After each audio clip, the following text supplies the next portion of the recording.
नमस्कार, मैं डॉक्टर गौरव अवस्थी सीजीएन परिवार की ओर से आप सभी का स्वागत करता हूं। सरकार द्वारा आयोजित कार्यक्रम मिशन शक्ति में आज हमारे मध्य हमारे मुख्य वक्ता के रूप में हैं शहर के गोला नगर के प्रतिष्ठित अधिवक्ता श्री राजेंद्र अग्निहोत्री जी। आप एक सामाजिक कार्यकर्ता भी हैं और आप YouTube चैनल चलाते हैं जिसका नाम है राजेंद्र अग्निहोत्री। इस YouTube चैनल के माध्यम से आप प्रेरणादायक कहानियाँ दर्शाते हैं, उसमें शहर के प्रतिष्ठित लोगों को बुलाते हैं। वे प्रेरणादायक कहानियाँ सारे समाज के लिए प्रेरणा का कार्य करती हैं। अभी थोड़े समय पहले लगभग आपने नारी सशक्तिकरण के ऊपर अपने YouTube चैनल पे कुछ एपिसोड शुरू किए हैं। 10 एपिसोड उसके लगभग हो चुके हैं, 11 एपिसोड बाकी हैं। उसके माध्यम से भी वो समाज में आप नारी सशक्तिकरण में महत्वपूर्ण भूमिका निभाते हैं। आप अपने द्वारा बुलाए गए सभी सम्मानित सदस्यों को, मेहमानों को पुरस्कृत भी करते हैं और साथ ही उनके विचारों को पूरे देश तक, पूरा देश क्या बल्कि कहें पूरे विश्व तक YouTube चैनल के माध्यम से पहुंचाते हैं। महाविद्यालय परिवार के लिए बड़े सौभाग्य का विषय है कि आप जैसे वक्ता आज हमारे मध्य हैं, हमारे कार्यक्रम में आ रहे हैं। सरकार द्वारा आयोजित मिशन शक्ति कार्यक्रम बालिकाओं के लिए, नारियों के लिए निश्चय ही मील का पत्थर साबित होगा। वर्तमान समय में समाज की जो दशा है उसको देखते हुए सरकार ने महिलाओं की जागरूकता हेतु, बालिकाओं की जागरूकता हेतु इस कार्यक्रम का प्रारंभ किया है। और अब मैं ज़्यादा समय न लेते हुए सीधे हमारे मेहमान श्री राजेंद्र अग्निहोत्री जी से अनुरोध करता हूं कि वे आज के हमारे मुख्य विषय पर आएं, जिसका लाभ बालिकाओं तथा नारियों को मिल सके। धन्यवाद अवस्थी जी। महिला सशक्तिकरण पर बोलने के लिए आपने कहा है और उनको जो कानून की तरफ से जो सुविधाएं मिली हैं इस कार्यक्रम में मैं वो भी बताने का प्रयास करूंगा। महिला सशक्तिकरण वास्तव में जब हम व्यू लेते हैं, जब हम सुनते हैं महिलाओं को, तो नेगेटिव बात आती है कि महिला सशक्तिकरण में कई खामियां हैं, कौन है, किसको शक्ति मिल गई। तो हम ये भी कहना चाहेंगे उन नारी शक्ति से कि जब तक हम अपना हक नहीं मांगेंगे तो हमें कौन हक देगा। अभी एक छोटा उदाहरण हम देंगे, अपने घर से ही देंगे जी, क्योंकि हम तो कार्यक्रम करते हैं, महिला सशक्तिकरण पर भी कार्यक्रम कर रहे हैं और हमने कई महिलाओं के वर्जन उनको सुना है। तो हमारी 2 पुत्री हैं, 1 पुत्र है। तो बड़ी पुत्री जो 21 साल की है, तो हमने उसको BA करा रखा है और हमने सोचा कि अब इसका हम विवाह कर देंगे, अपना घर चली जाएगी। तो हमने अपनी घर में वार्ता की। तो उस बड़ी पुत्री ने बड़े ही क्रोध अंदाज में हमसे कहा, पापा विवाह बाद में हम भी LLB करेंगे, हम भी वकालत करेंगे और हम भी महिलाओं को सशक्त करने के लिए उनके मुकदमे लड़ेंगे, उनको सहयोग पहुंचाएंगे।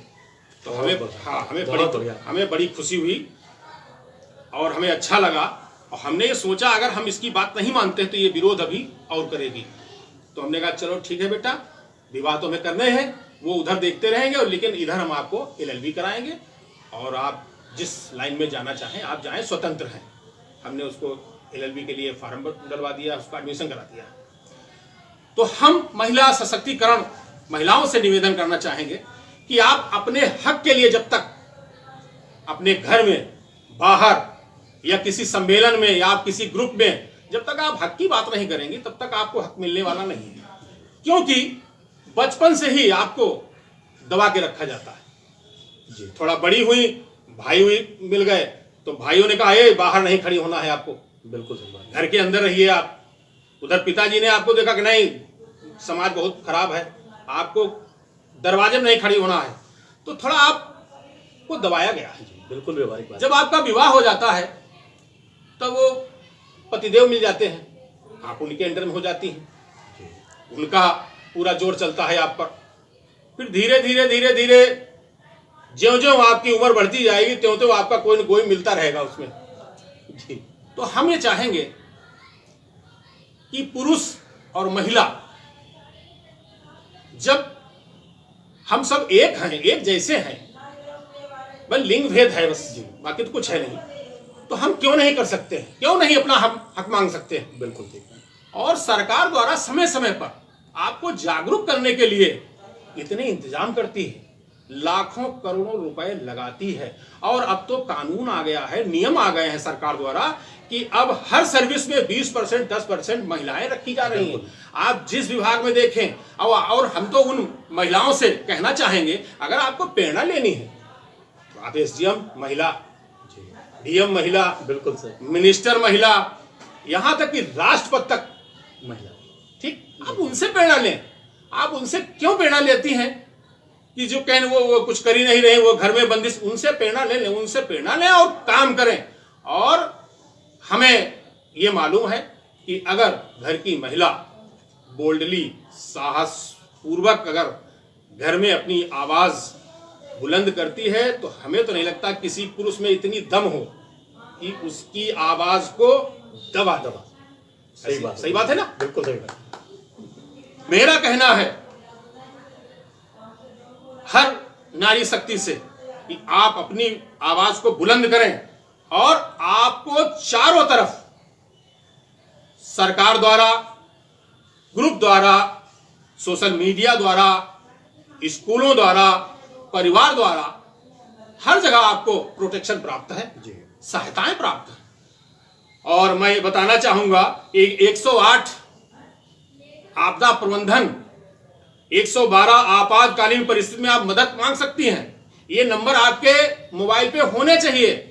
आप फेसबुक देखें, व्हाट्सएप देखें, सब देखें, लेकिन ये नंबर आपके मोबाइल पर होने चाहिए। 102 एम्बुलेंस सेवा है, अगर आप 102 पे आप फोन करें, आप तुरंत आपको सेवा मिलेगी। 181 आपकी शिकायत दर्ज होगी, आप कुछ करें तो ये नहीं। हाँ, और एक निवेदन और करना चाहेंगे अपनी नारी शक्ति से, जो लोग इस कार्यक्रम को देख रही हो, कि जब भी आप बोलें मंच पर महिला सशक्तिकरण पर, तो नकारात्मक शब्द नहीं आने चाहिए। बिल्कुल, क्योंकि आप जो बोल रही हैं उस आवाज से पता नहीं कितनी महिलाएं नर्वस होती हैं। बिल्कुल, आप जब बोल्डली बोलेंगी तो हो सकता 100 अगर महिलाएं सुन रही हैं तो हो सकता 20 जागरूक हो जाए और 20 कुछ आगे करें। बिल्कुल सही बात। और अगर आपने ठान लिया कि घर के अंदर हम खाना बनाएंगे, चौका बासन करेंगे, अब बच्चों पर परवरिश करेंगे, तो नहीं निकल पाएंगे। अगर आपने ठान लिया कि हम सरकारी सर्विस करेंगे, नहीं सरकारी सर्विस मिलती है, हम अच्छा खासा कोई व्यवसाय कर सकते हैं, उसका नेतृत्व कर सकते हैं,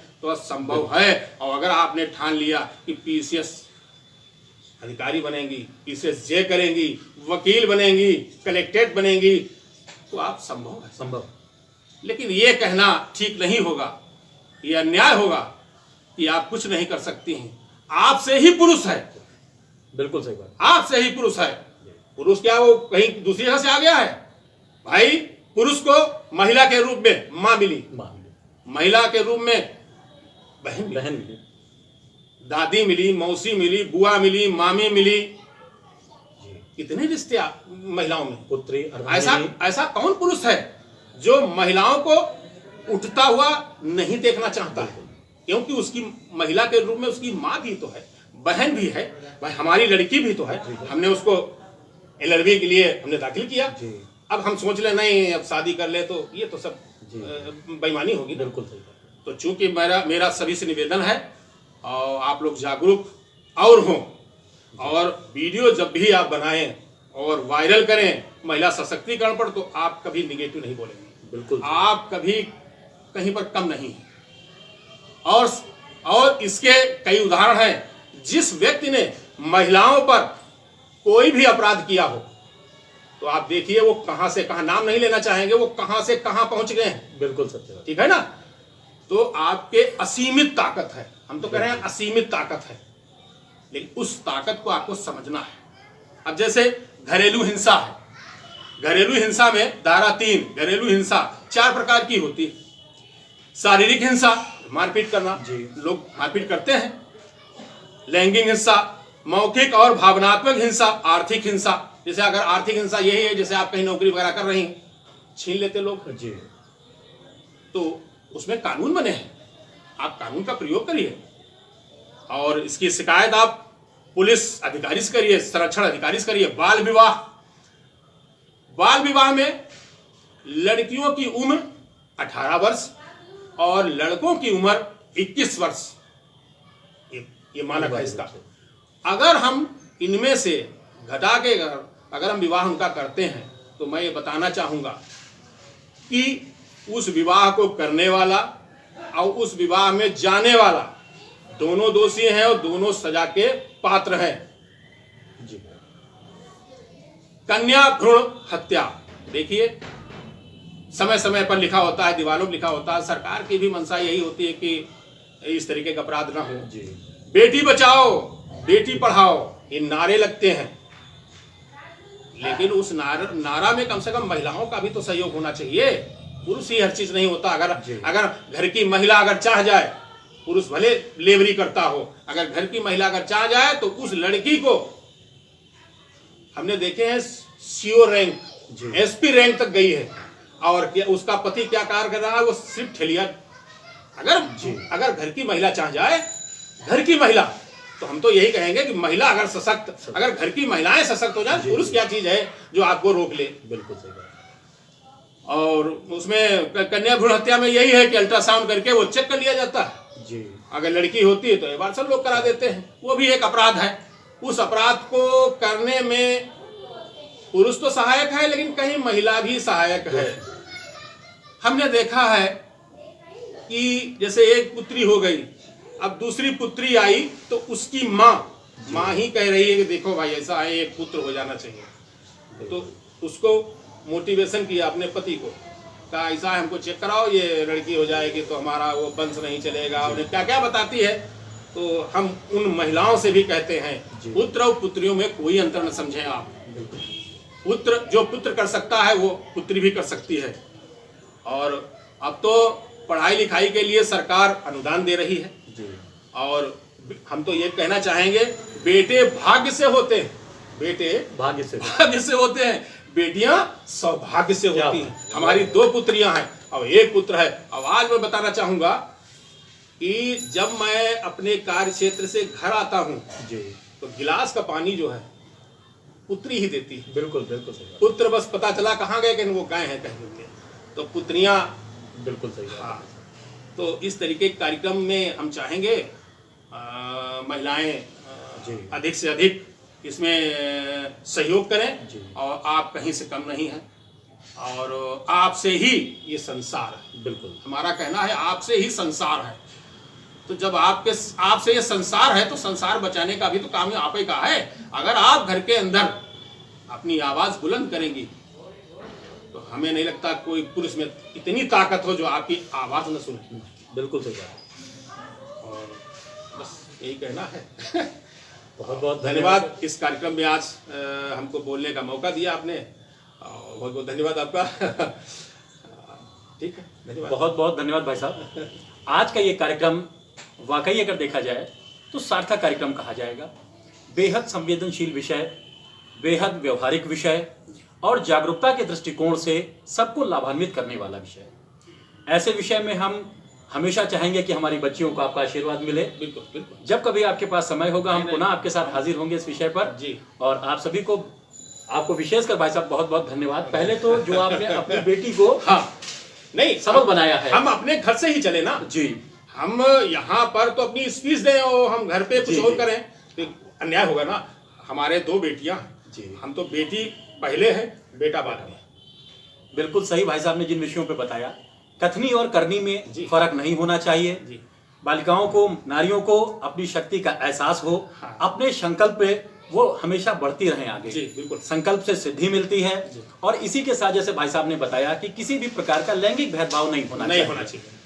बेटियां भी वो सारे कार्य कर सकती हैं जो बेटे कर सकते हैं। निसंदेह जीवन को आसान बनाना ही हमारी अगली पीढ़ी का कार्य है, और वो कार्य बेटे और बेटी दोनों करते हैं। तो कहीं से भी हमारी बेटियों को कम मत आकिए। आप सभी से मेरा निवेदन है, और पुनः मैं निवेदन करूंगा नारी शक्ति को कि वो जाग जाए और अपने लक्ष्य की ओर अग्रसर हो। इन्हीं शब्दों के साथ मैं पुनः सबको धन्यवाद देता हूं, और डॉक्टर एडवोकेट राजेंद्र अग्निहोत्री जी को विशेष धन्यवाद देता हूं कि वे आज के इस कार्यक्रम में आए। सभी को बहुत बहुत धन्यवाद। मैं महिला सशक्तिकरण को प्रणाम करता हूं। धन्यवाद।